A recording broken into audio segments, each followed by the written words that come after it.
Kiek žinau, tai esu pirmas žmogus, kuris nusprendė apvažiuoti aplink pasaulį su dviračiu ir įrašyti muzikinį albumą iš planetos garsų. Be abejonės pirmasis Lietuvos lenkas, kuris ryžasi tokiam nuotykiui. Namaste, amigos. Aš esu Robbie Colton, man 33 metai. Muziką užsiiminėjau nuo 7, o 11 metų jau turėjau savo pirmą roko grupę. 25 su kita grupe apvažiavome beveik visą Lietuvą, dalį Lenkijos. Teko koncertuoti netgi Floridoj.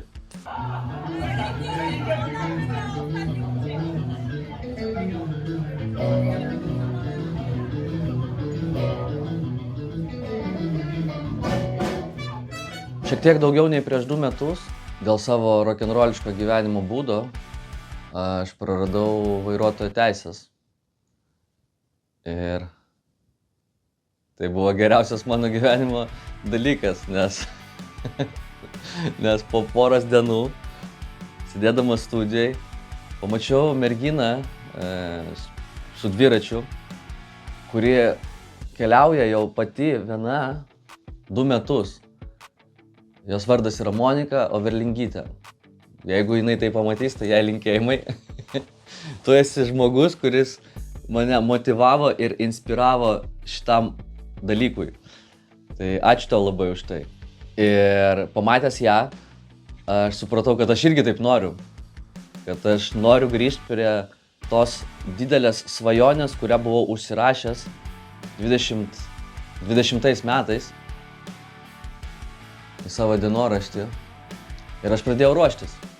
Pradėjau važinėti. Ir tais metais numyniau savo pirmąjį 100. Ir tais pačiais metais, vasaros gale, nuvariau iki Lenkijos, iki Gdańsko. Tai buvo pirmoji kelionė ever, 7 dienų. Buvo be galo baisu, bet tuo pačiu jaučiau didelį jaudulį, tokį malonų jaudulį. Ir po to grįžęs namo supratau, kad viskas, tai yra mano dalykas ir aš noriu varyti toliau ir daugiau. Ir tada supratau, kad metas praleisti daugiau laiko gamtoj. Bonsai.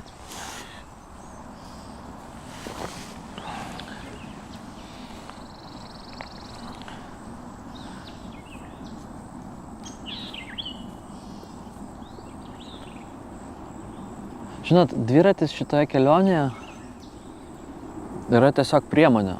Savotiškas iššūkis, bet ir priemonė. O pagrindinis tikslas, aišku, yra muzika. Ir tai, ką aš išgirsiu, tai, ką aš patirsiu, tai, ką aš sukaupsiu.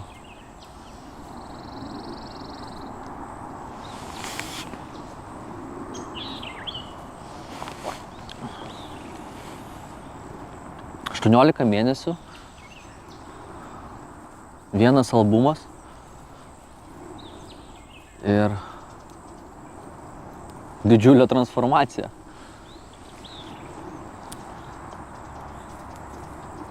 Nuoširdžiai bijau. Žinot, klausia manęs ir mama, ir draugai, ten nebijai meškų, gyvačių, vorų. Ir iš tiesų kažkaip nebijau nuoširdžiai. Bet tokia nuoširdi didžiausia baimė tai yra tai pamest medžiagą video. Ir video, ir audio medžiagą. Tai faktas, kad būtinai reikės turėti backupus ir pasiruošti iš anksto.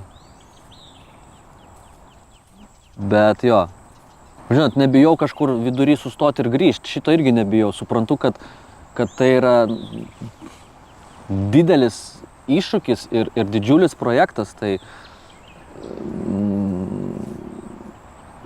Tai nesustabdys manęs galutinai nuo konkretaus tikslo, bet šito nebijau. Šitą suvokiu ir suprantu, kad visko gali būti gyvenime.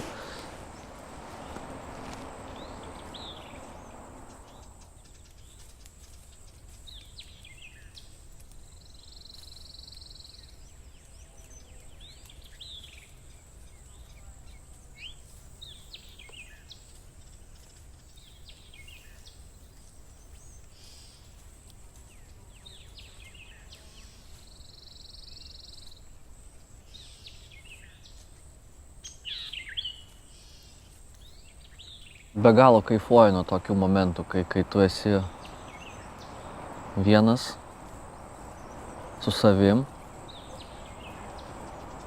aplink gamta, puodelis kavos. Ten štai guli gitara mano mylimoji, tiksliau gitalėlė. Ir kai tu neturi niekur skubėt. Mes gyvenam tokiam beprotiškam pasauliui, kur kiekvieną dieną tu turi kažką. Aš suprantu, tai sistema ir aš neneigiu, kad tai yra svarbus dalykas, bet tuo pačiu viskas ant tiek tapo chaotiška. Aišku, visada tai buvo, bet ant tiek chaotiška ir bijau šitą žodį pasakyti negatyvu. Aš kiek save atsimenu, aš visą laiką buvau gan pozityvus žmogus ir žiūrėjau į viską pozityviai. Ne pro rožinius sakinius, bet pozityviai. Ir gal dėl to mane traukia pabėgti. Bet jeigu taip nuoširdžiai, nebėgu. Tikrai nebėgu. Daug kas gali pasakyti, va, bėgi nuo kažko, bėgi nuo savęs, bet atvirkščiai, aš link savęs bėgu. Nes tas vidinis jausmas ir tas noras pažinti pasaulį per garsą ir šiaip pažinti pasaulį manyje jau labai seniai. Aš iš esmės esu pagal savo natūrą klajoklis. Niekada neužsibūdavau kažkur per ilgai.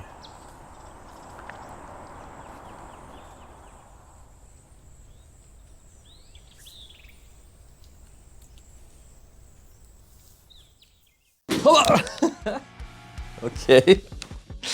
Įdomus transitionai. Nu ką, draugai, amigos, link pabaigos. Liepos 18 išvarau aplink pasaulį.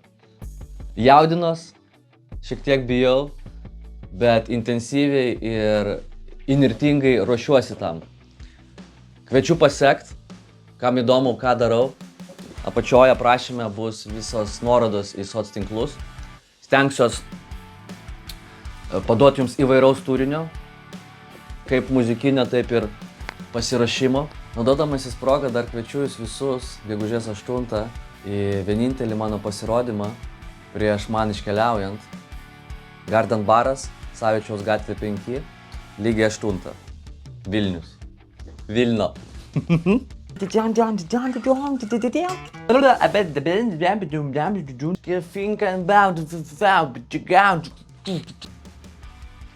Jeigu nuspręstum varyt kartu su manim aplink pasaulį, kokia daina būtų tavo soundtracku?